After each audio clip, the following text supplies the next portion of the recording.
Welcome to Big Boss Builder. I hope you enjoy this content. It's my passion to bring to you years worth of knowledge in the entrepreneurial game. If you're loving this content, please like, share, and subscribe, and please watch this video all the way through to the end. Hope you enjoyed this video. Today's session is about the crystal ball. People approach me time and time again and share their business ideas, how they feel they're going to make their impact on the world. They ask me to look into their crystal ball and determine, will that business work? Now the truth is I don't have a crystal ball, but what I do have is 3 hurdles I always look to overcome to decide whether I run towards a business or run away. Now my first hurdle is very simple. Before I get involved in a business, I have to understand, can I sell it? Can I do it better? Or can I innovate it?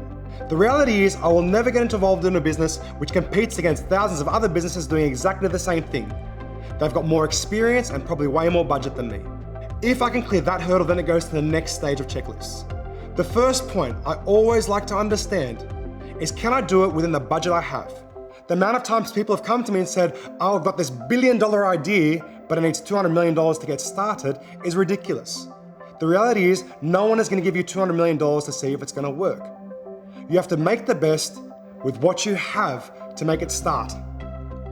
Only when you start, you get runs on the board, will then someone possibly be interested in funding your concept when it's proven.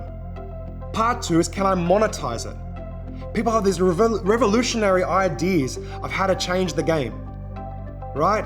But they don't actually think about, will it bring in money?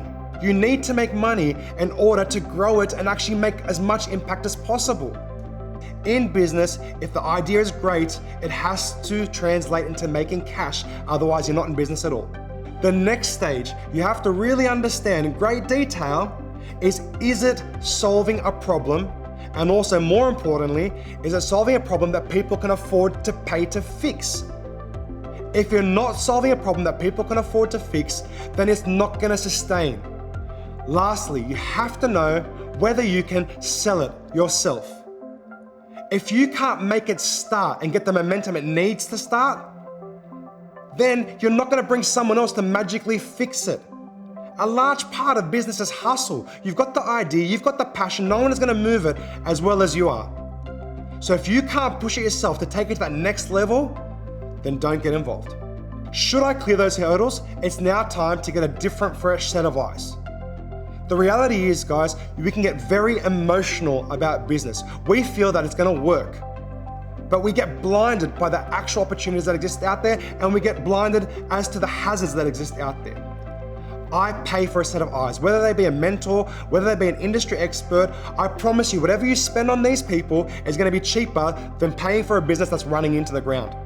If we pass all 3 markers and I'm ready to go, then we're ready to jump. The idea's got legs. Congratulations, we're ready to roll. This video is about finding an idea, now you have it. Now how do we start the business? I look forward to seeing you next week so we can uncover more.